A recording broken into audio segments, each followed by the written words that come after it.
Shalom tout le monde. On, Shalom. s- on s- on se retrouve pour là une vidéo paracha. Voilà, vous commencez à être habitués avec Mm. mes deux acolytes. Donc aujourd'hui on se retrouve pour la paracha Korach. Et bon, pour rapidement recontextualiser la paracha, donc on a le gros épisode avec Korach qui va un peu remettre en question le statut de Moshe et d'Aaron. Il va réussir à mêler Dathan, Aviram et On, et 250 000 chefs de tribu. Et donc après, ce qui va s'en suivre, c'est du coup la punition que va subir Korah, qui va être englouti par la terre. Les 250 000 qui vont être brûlés. Puis après, il y a une plaie aussi qui va sévir dans le peuple. Et, euh, et ensuite, après ça, on a une partie où Hachem, il rappelle, je crois que c'est la première fois qu'il le dit, je ne sais plus exactement, la dîme qui doit être fait pour les Lévites, pour qu'ils C'est puissent. ça. Bon. On a tout le dernier chapitre qui va vraiment parler de toutes les différentes dîmes, en fait, qui correspondent à la part sainte d'Hachem, Hmm. mais qui sont données aux Lévites. Parce qu'on voit dans le texte qu'ils n'ont pas d'héritage propre comme les autres tribus, mais comme ils appartiennent à Dieu, donc du coup, il y a une partie des offrandes qui est pour eux, en fait. C'est ce qui va permettre Hmm. de les nourrir. Voilà. Puis aussi, j'oublie, mais avant cet épisode-là qui parle de la dîme, etc., on voit, il y a quelque chose qui va se passer qui va confirmer le fait que Aaron est le Kohen Gadol, qu'il a vraiment été choisi par Hachem, avec les bâtons qui ont été disposés, et que c'est celui d'Aaron qui a fleuri. Donc voilà. Voilà. Voilà pour la recontextualisation de la paracha. Et donc forcément, dans cette paracha, on voit Korah qui sème la révolte, on va dire. Et on apprend dans le Midrash que Korah, c'est quand même quelqu'un, c'est un sage. Il est de la tribu de Lévi, il a son rôle, etc. Et forcément, on se dit, comment quelqu'un de éminemment saint, sachant qu'on sait que la génération du désert était vraiment particulièrement élevée spirituellement, et en plus, Korah, dans cette génération où ils ont un niveau spirituel élevé, il fait partie de la tribu des Lévites. Et on sait que la tribu des Lévites, elle est encore dans le peuple, elle a encore plus d'importance. Donc comment c'est venu, etc. Donc il y a un commentaire du Midrash qui dit que Korah, il a eu comme une vision où il a vu en gros ses futures générations, comme quoi il y aurait de grands tzadikim qui descendraient de lui, dont le prophète Shmuel. Et c'est comme ça qu'il a commencé à avoir des idées dans la tête, etc. Sauf que le Midrash, il dit que ces générations, et dont le prophète Shmuel, il était digne de descendre de Korah, c'est parce que ses fils ont fait Teshuvah. Enfin, ils se sont pas Mm. alliés à leur père dans la révolte avec Moshe, etc. Ils ont fait Teshuvah. C'est ça qui a fait que, du coup, il y a de grands ancêtres qui ont pu descendre de eux.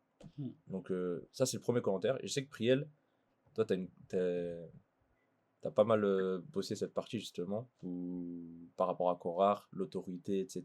Et voilà.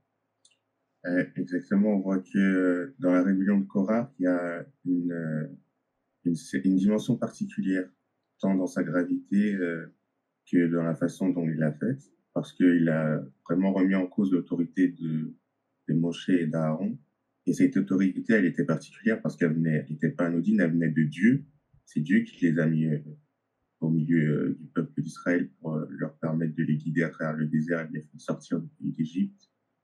Et on voit, comme tu l'as dit, que malgré sa position de Lévi, il a été enclin à cette rébellion. Et on peut se dire que c'est paradoxal, parce que même les personnes qui étaient renommées parmi la communauté l'ont suivi.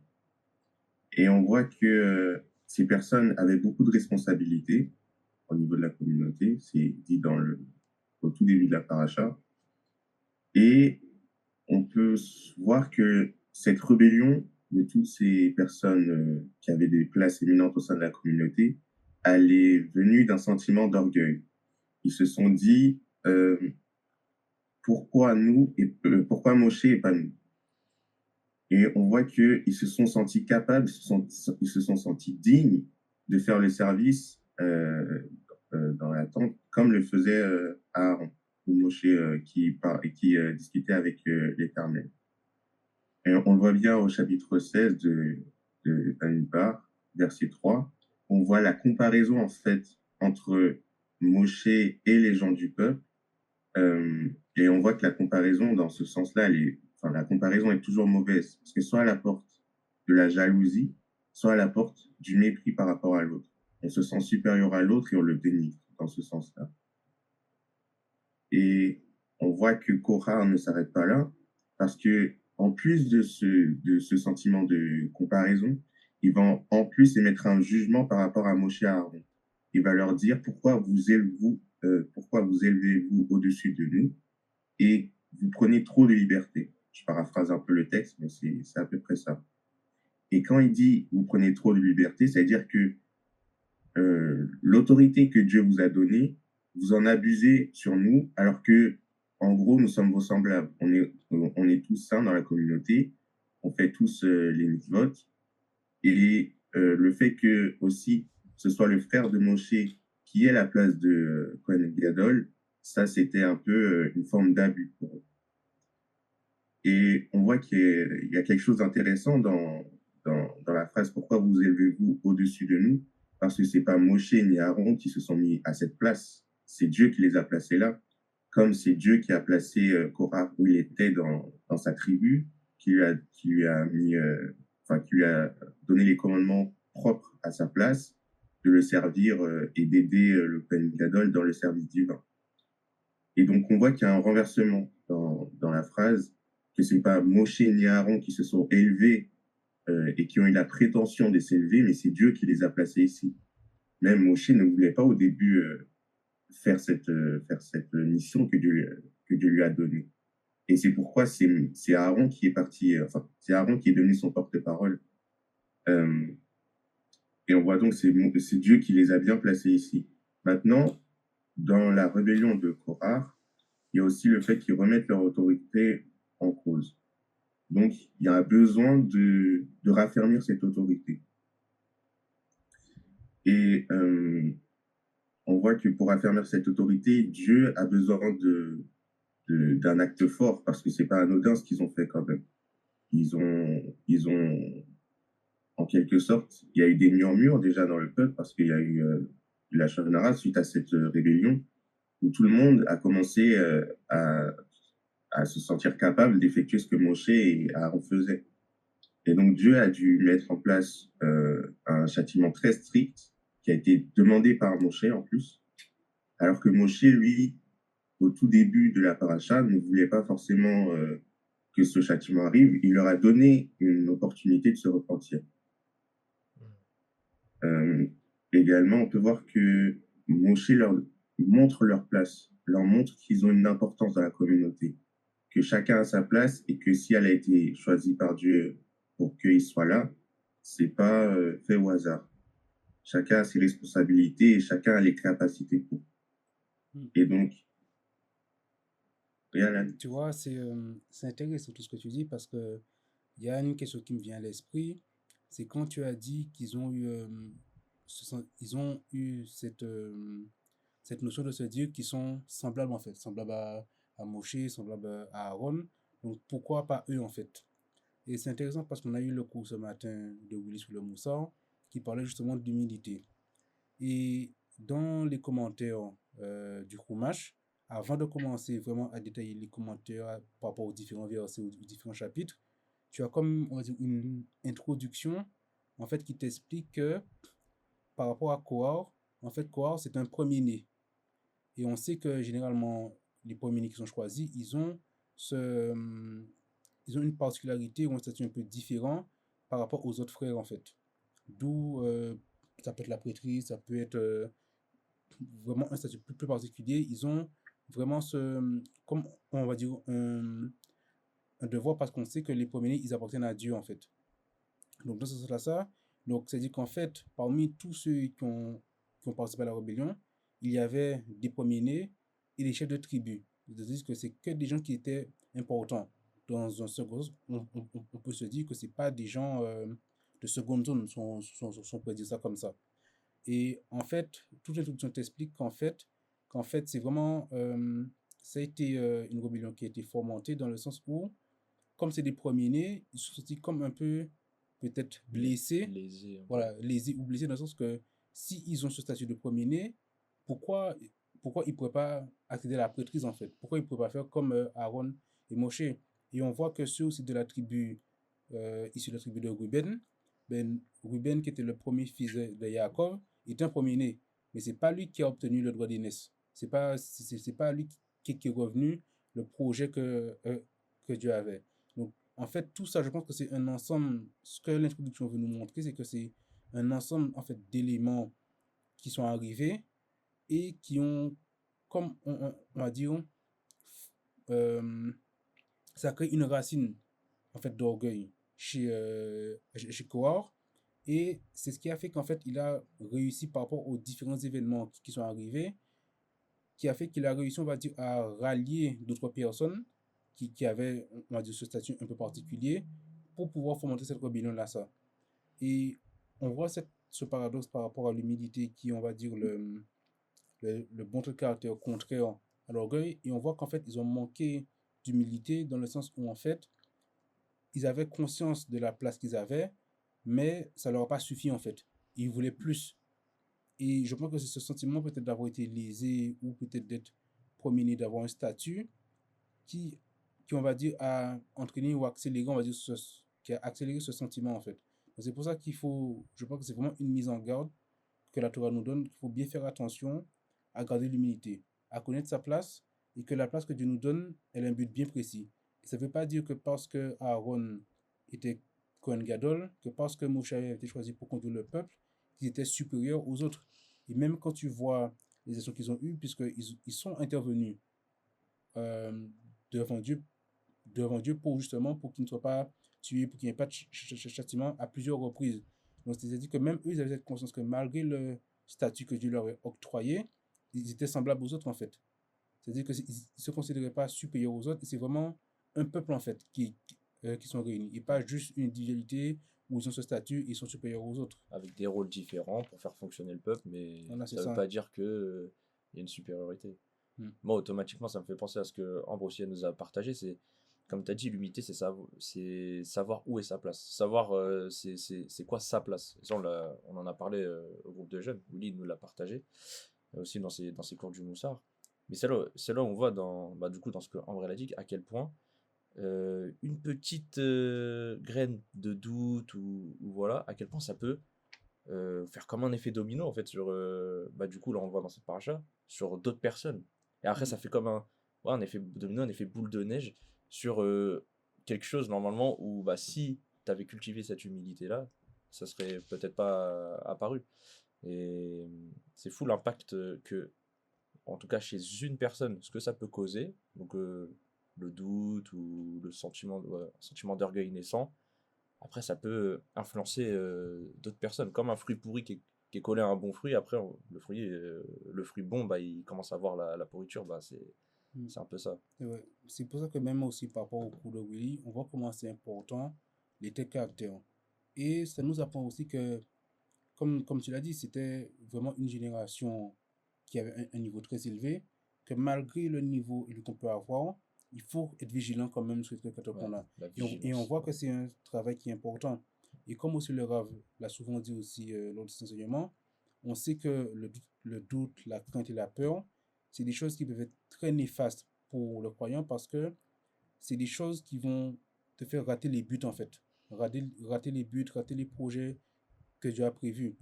Et c'est pour ça que c'est quelque chose qu'il faut vraiment faire attention. Après, on le sait, c'est un travail, ça se fait pas du jour au lendemain.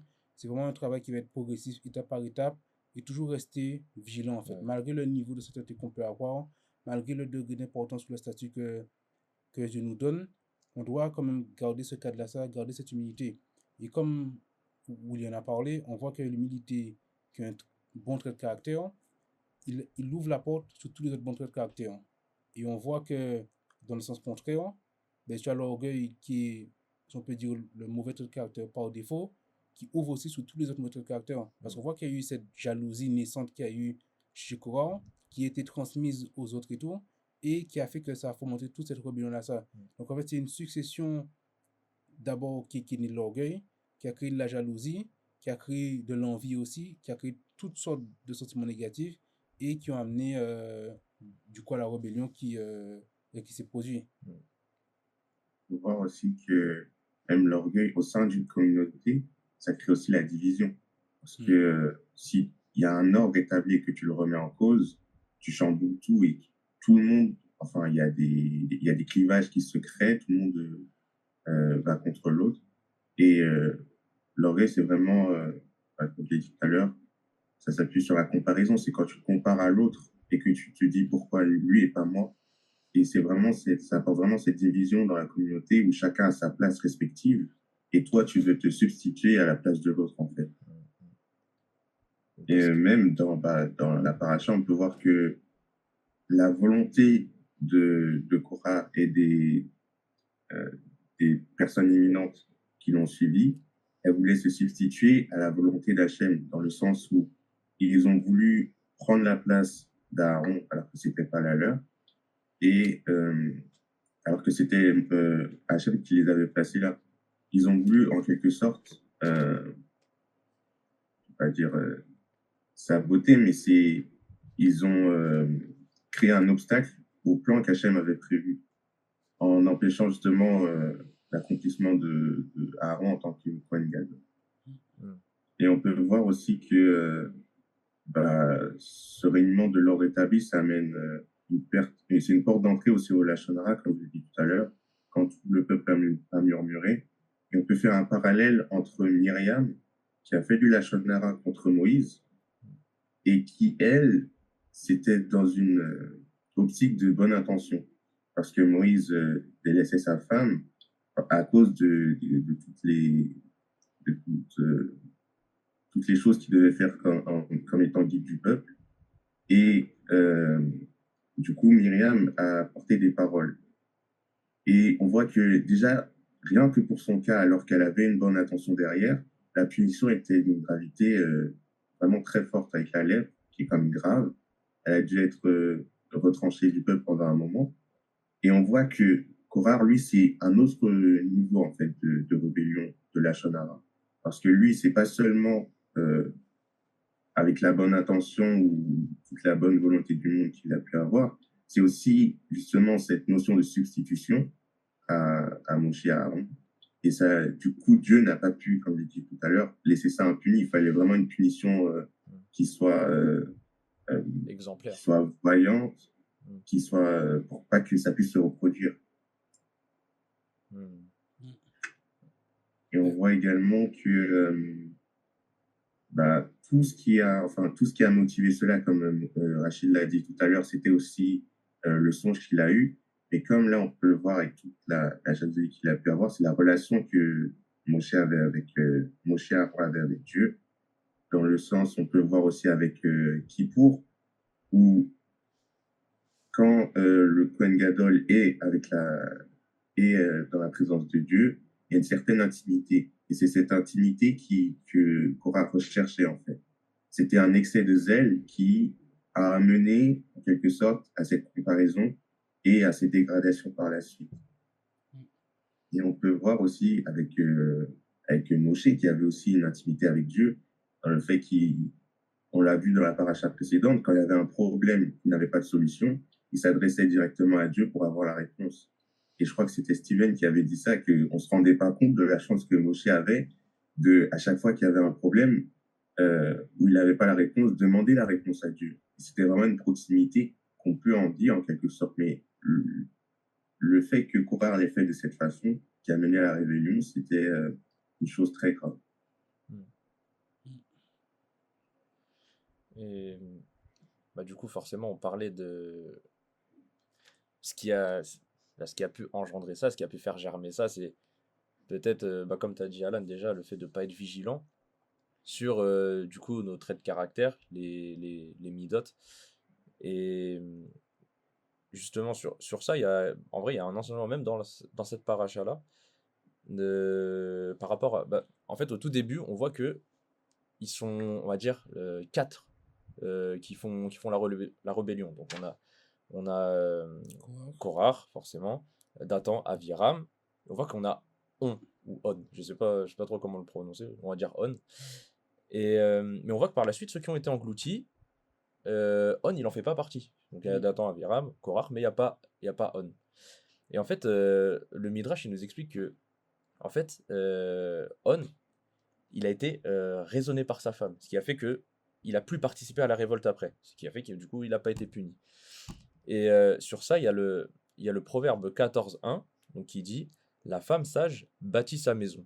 Et dans d'autres versions, c'est l'intelligence des femmes construit son foyer. Et ce verset-là, il s'appliquerait à la femme de On, justement. Et, et dans le Midrash, donc ça dit que comment elle l'a sauvé de tout ça, comment elle l'a enlevé de la révolte. Elle lui a dit, mais de toute façon, si que ce soit Korah ou que ce soit Aaron le Kohen Gadol, toi, ta place, elle restera la même au final. Et donc là, forcément, on se dit, bah, ok, bah, en fait, elle a eu un raisonnement logique. En quoi ça fait que elle était d'une grandeur, qu'elle était intelligente.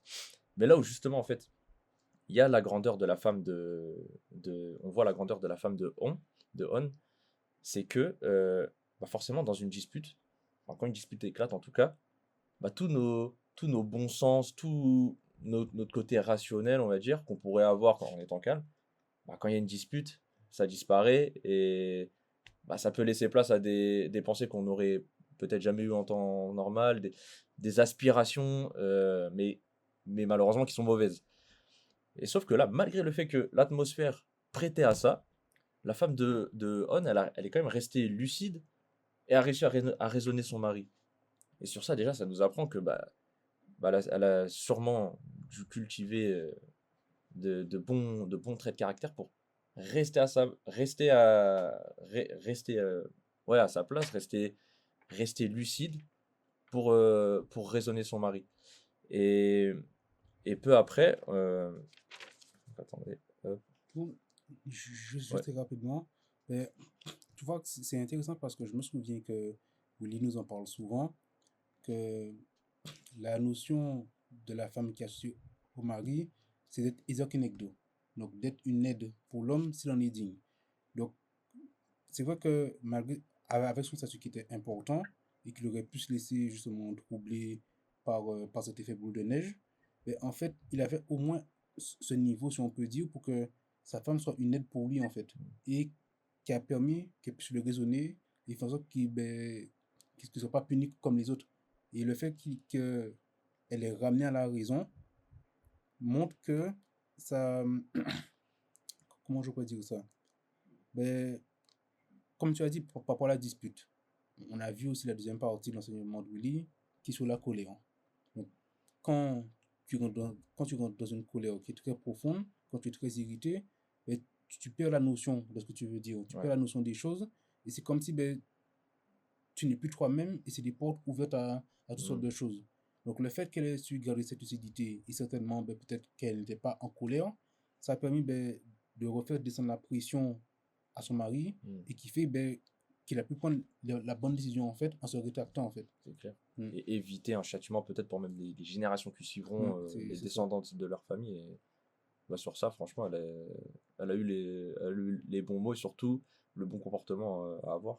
Mm. Mais dans ce même registre, donc on voit donc dans cette paracha, ce que ça nous enseigne, c'est du coup ne pas envenimer la situation. Ça, on le voit dans le cas de la femme de On.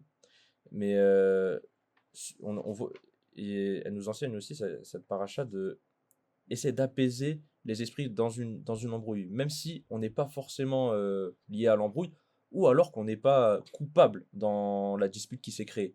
Et ça, on le voit avec Moshe, qui à un moment, il va aller voir Dathan et Aviram pour Mm. pouvoir s'expliquer avec eux, apaiser les tensions, etc. Sauf que bon, eux, ils vont refuser de le voir, ils vont rester sur leur position, et après, on voit ce qui en découle. Ils vont se faire engloutir par la terre.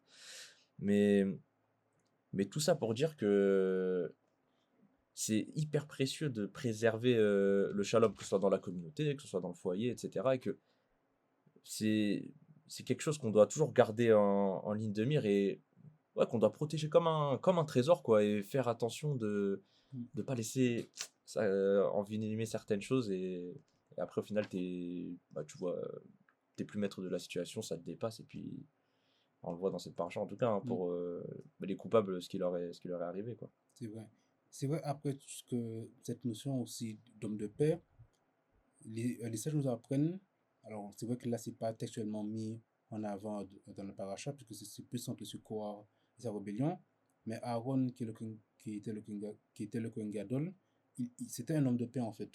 On a vu dans les commentaires qu'il recherchait toujours la paix. Quand il y avait un conflit, quand il y avait quelque chose, il avait, grâce à Dieu, on va dire, ses techniques, ses moyens d'apaiser la paix, mais dans chaque partie en fait. Et cette façon justement de faire la paix, ben, c'est comme ça aussi qu'on doit, on va dire, je dirais, apprendre de lui aussi, dans nos communautés, dans nos familles, même dans nos relations. Toujours rechercher la paix et ne pas rechercher le conflit en fait. Toujours chercher comment apaiser. Après, c'est vrai que si on a fait ce qu'on a pu, que l'apaisement n'a pas été, ben, on remet dans les mains de Dieu. Parce que là, on n'a plus le contrôle. On a fait notre part, on a fait du mieux qu'on pouvait, on a essayé de mettre des techniques, de mettre en place vraiment cet environnement de paix. Ça n'a pas marché, on remet à Dieu. Et Dieu fera les choses. C'est clair. Mais déjà, juste le fait d'aller vers l'autre, c'est vraiment un grand travail à faire. Parce que c'est, comme tu l'as dit, ça sera une omidote et c'est aussi une sorte, on s'abaisse pour que justement il puisse y avoir la paix pour la communauté, pour la famille. Et le fait d'aller vers l'autre alors qu'on n'est pas forcément en tort, c'est aussi une grande preuve d'humilité et justement de cet amour de la paix et du prochain aussi. C'est clair. Puis aussi dans notre discussion qu'on a pu avoir quand on a un peu travaillé sur la paracha tous ensemble, toi, Priel et Alicia, vous avez vu cette question aussi de pourquoi le bâton d'Aaron, c'est précisé que c'est un amandier qui a germé dessus. Et forcément, pourquoi des amandes particulièrement? Oui, c'est vrai que cet épisode, il est intéressant parce qu'on voit qu'il y a eu déjà il y a eu un premier événement avec les bâtons et ensuite il y a eu un deuxième. Et en fait, je pense que cet événement-là, ça, c'était aussi pour rétablir l'ordre en fait. Parce que vu que l'ordre avait été un peu déréglé avec cette rébellion, je pense que Dieu voulait rétablir l'ordre aussi pour dire que c'est lui qui choisit en fait. C'est pas Moshe et Aaron qui sont choisis, c'est pas eux qui sont élevés, c'est lui qui fait les choix, c'est lui qui place les personnes là où elles doivent être et que sa volonté doit être respectée. Et on voit que justement dans l'épisode des bâtons où Moshe a récupéré un bâton pour chaque chef de tribu, dans celui d'Aaron, on voit qu'il y a eu des amandiers qui ont fleuri. Donc du coup, je vais vous partager la réflexion du coup qu'Alicia a eue. Alors, comme je disais, en fait, il y a aussi un épisode intéressant avec celui du bâton d'Aaron, le désignant aux yeux de tous, comme le Kohen Gadol. Donc, c'était vraiment pour affirmer sa position au sein du peuple et que tout le peuple sache que c'est la tribu et la famille d'Aaron que Hachem a choisi. Donc, alors, il se trouve dans Bamidbar, donc 17-23, et à ce propos, il est écrit: le lendemain, Moshe entra dans la tente et constata que le bâton d'Aaron qu'il avait déposé pour la tribu de Lévi avait produit des bourgeons. Et il s'y trouvait des fleurs écloses et même des amandes déjà mûres. Donc voilà, donc c'est de cette idée, de cette notion que revient la question. Donc pourquoi des amandes mûres? Et quelle était la signification particulière de l'amandier dans sa relation avec le statut du Cohen? Donc en fait, l'amandier en réalité une floraison qui est très précoce comparée aux autres arbres fruitiers et ces amandes atteignent rapidement la maturation, d'où leur nom Shekedim. Donc Shekedim qui veut dire amande au pluriel. Et on voit que dans sa racine Shin, Kouf, Dalet, tu as le Shaked qui est amandier, donc qui signifie l'arbre fruitier, mais aussi qui fleurit hâtivement. Donc on a cette notion de hâte ou en fait comparé voilà, d'empressement, mais surtout qu'en fait, au moment où il va commencer à grandir, l'éclosion elle sera rapide en fait. Donc il sera comme déjà prêt à l'utilisation. Et on voit aussi dans cette racine de Shakod qui est être prompt à faire. Et elle disait aussi que ça voulait dire empressement. Ça fait en fait le lien entre la manière dont les Kohanim doivent servir Hachem, c'est-à-dire avec zèle, empressement, et aussi de manière, et c'est aussi une manière pour montrer que les bénédictions des Kohanim se réalisent immédiatement, contrairement aux autres types de prières. Donc on peut le voir aussi quand il y a eu cette prière de Moshe vers Hachem, où il a demandé que la terre s'ouvre. Et je sais qu'on a déjà vu au groupe de jeunes, ou même dans les différentes enseignements qu'on a lus, que la prière et les bénédictions des sadikim se réalisent toujours. Toujours, elles se réalisent. Et là, on voit que c'était le cas. Et dans cette notion du verbe, du coup, shakod, qui est être prompt et veiller à, on voit que dans le chapitre suivant, il y a cette double dimension où ben, ils sont déjà prêts, ils sont comme déjà mieux pour le service divin, mais aussi ils doivent veiller à. Parce qu'en fait, non seulement Hachem leur donne la prêtrise, mais il les prévient aussi que toutes les fautes va leur incomber en fait. Donc ils doivent veiller à ce qu'il n'y ait pas d'autres lévites, de d'autres familles, ou même d'autres étrangers qui s'approchent en fait. Que c'est vraiment c'est un service qui est pour eux et que si quelqu'un d'autre s'approche, ben, il y aura une punition qui est la mort en fait. Donc c'est vraiment cette notion cette double dimension dans le sens que j'ai vu que non seulement ils sont prompts à faire le service, mais ils doivent veiller aussi à ce qu'il n'y ait pas d'écart, qu'il n'y ait pas de faute, qu'il n'y ait pas Mm. de choses.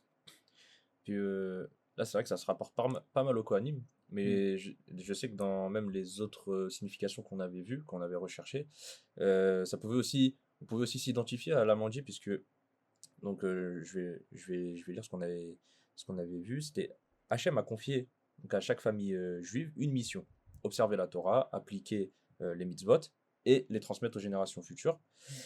Et cette mission doit être, comme la production d'amandes, réalisée avec empressement. Il faut se presser d'accomplir la volonté divine. Et, et un autre point que je trouve sur le jeu de mots, c'est plutôt pas mal, c'est quand nous agissons avec empressement, Hachem s'engage pour que les fruits de nos efforts soient rapidement récompensés. Je trouvais pas mal cette phrase, les fruits qu'on peut mettre en lien du coup avec l'amande, vu que c'est un fruit, avec les fruits de nos efforts, ils sont récompensés plus rapidement, quoi. C'est vrai. Mais on peut le voir vraiment dans toute la paracha. C'est vrai qu'on s'est vraiment concentré sur toute cette notion de midot, toute cette notion vraiment de truc qui est important. Et c'est ce qui en ressort même pour chacun d'entre nous. On a un travail qui doit être fait pour Hachem avec empressement, mais travailler aussi nos midot vont nous permettre d'obtenir, on va dire, les fruits, d'obtenir les caractéristiques nécessaires pour pouvoir servir Hachem. Après, il ne faut pas oublier que dans notre volonté de servir Dieu, on ne doit pas oublier l'humilité. Donc, connaître notre place, connaître ce pourquoi Hachem nous a mis au monde, ce pourquoi la mission qu'il nous a envoyée, et ne pas chercher, comme tu l'as dit, ne pas chercher la comparaison avec les autres. On doit avancer à notre rythme, chacun a une mission. Même si, je donne un exemple, même si tu as deux personnes qui sont destinées à devenir footballeurs, ça ne veut pas dire que ils vont y arriver en même temps. Peut-être qu'il y en a une qui va arriver très vite et qui aura peut-être une carrière courte, l'autre où ça va prendre beaucoup plus de temps, mais sa carrière sera plus longue. C'est-à-dire qu'en fait, chacun à son niveau, Dieu nous donne des capacités, Dieu a un projet pour chacun d'entre nous, Dieu a un plan pour chacun d'entre nous, et on doit rester focus en fait sur ce qu'Hachem nous demande de faire en fait. Même si c'est vrai qu'on est tous un peuple, il y a l'entraide, il y a vraiment ce partage en étant un peuple, mais on doit quand même se souvenir qu'on doit avoir cette humilité de connaître sa place, de ne pas chercher à se comparer aux autres, ne pas chercher à envier les autres, que tout ça, c'est des sentiments qui sont mauvais. Et on a vu ce qui s'est passé par rapport à Korah, toute cette jalousie qui a vraiment germé en lui, Les doutes et qui naissent, etc. ça, et qui a vraiment qui a créé cette rébellion en fait. Mais en fait, quand tu regardes la rébellion, c'est pas juste une rébellion. Et comme Moshe le dit, c'est pas une rébellion contre eux. En fait, la rébellion qu'ils ont, c'est contre Hachem, en fait. Directement. Parce que c'est Hachem qui les a établis au poste qu'ils ont eu. Et en fait, la rébellion qu'ils ont eu, c'est contre Hachem, en fait. Donc c'est pour ça qu'il faut faire très, très, très attention à ce qu'on fait, très attention, vraiment, vraiment se poser, vraiment bien réfléchir. Et on le voit aussi que ça a servi à On. Le fait qu'il y a eu sa femme qui avait justement cette sagesse de on peut dire comme ça, c'est vraiment de l'avoir dit que quel que soit le résultat, toi, ta place, elle va pas changer. Donc, en fait, quand on voit ça, c'est-à-dire qu'en fait, il prend conscience que Hachem lui a donné une place, et en fait, il faut qu'il reste dans cette place-là, ça que je m'ai donné, et qu'il ne cherche pas à aller autre part. Si c'est Hachem qui décide de lui donner une place plus importante, tant mieux, va Hachem.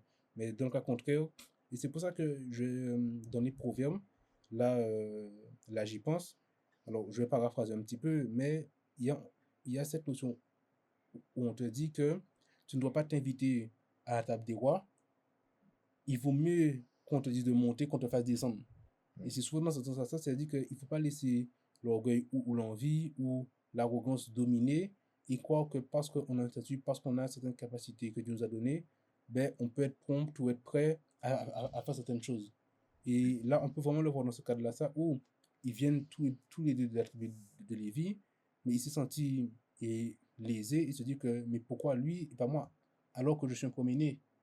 Mais malgré le fait d'avoir ce statut de premier-né, il faut garder quand même cette humilité, il faut garder cette on va dire, droiture d'esprit, malgré le niveau qu'il avait eu, et de faire attention à ne pas sombrer dans des choses mauvaises. C'est clair. Tout ce que tu dis, ça me fait penser aussi au début, quand Dieu est venu à la rencontre de Moshe, et que, comme tu l'as dit, chacun a le projet, et dans la gravité de aussi la rébellion, c'est que tout ce que Moshe disait, c'était la retranscription exacte de ce que Hachem lui disait auparavant. Donc, comme tu l'as dit, c'est aussi une rébellion envers Hachem dans le sens où il remettait en doute l'autorité de la parole d'Hachem. Et quand tu as dit aussi que chacun connaît sa place, ça me fait penser à Jérémie, quand Dieu dit que quand il était au sein de sa mère, il le connaissait déjà. C'est-à-dire, avant même que tu sois né, Dieu a un projet pour toi. Et toi, quand tu es né, tu ne peux pas remettre ce projet en doute. Tu ne peux pas le changer comme tu le veux. C'est Dieu qui l'a prévu pour toi. Donc, oui, la notion de connaître sa place, elle est très importante. Et ouais, non, c'est.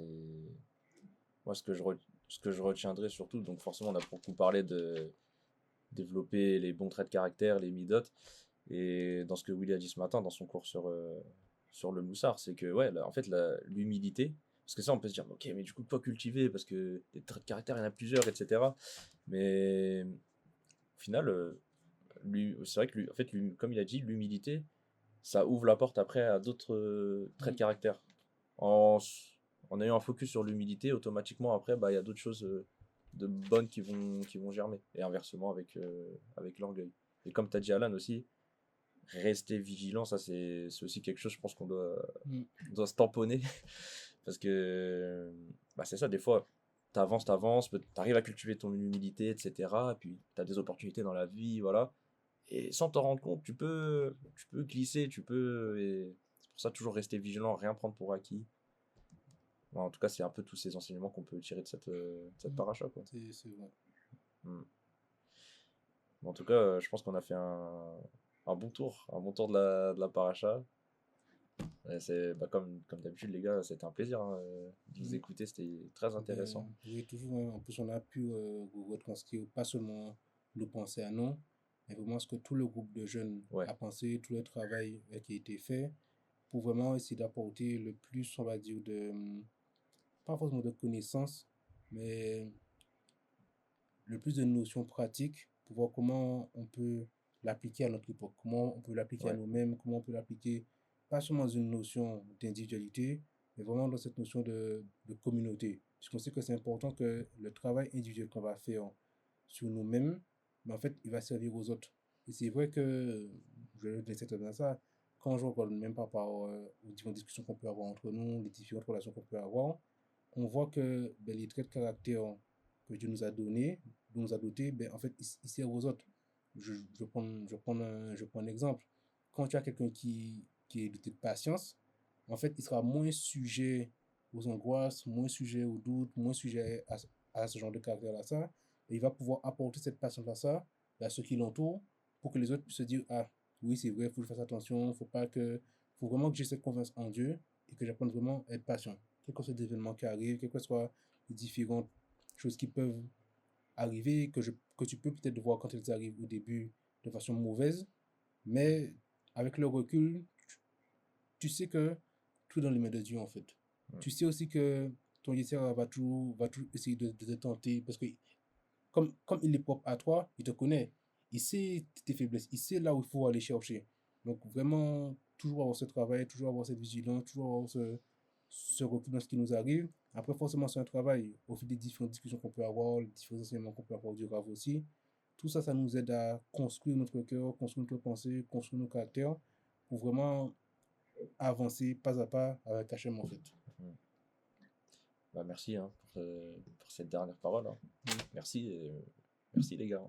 Mais merci à vous Et aussi. bon, Hein. si vous voyez pas Priel avec nous, c'est que bah, il y a le bac, voilà, il y a les examens du bac, donc il doit se préparer et tout. Et puis vu qu'il met quand même assez de temps à venir à la Keila, donc voilà, c'est pour ça il est en distanciel, mais il est avec Ouais, nous au Voilà, final. voilà, il est avec nous. Voilà. là, Même si on d'accord. préfère que quand il est entre nous deux, quoi. Voilà. C'est vrai. Voilà.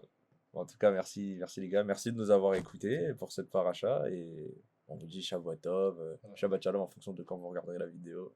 Mm. Voilà. Voilà, un bon visionnage et que vraiment que ça puisse servir non pas pour nous-mêmes, mais pour chacun d'entre nous et que pour les prochains moments de partage qu'on aura, et qu'on puisse le partager entre nous. Exactement. Ciao. Shabbat shalom. Allez, Ciao. Shabbat Shalom.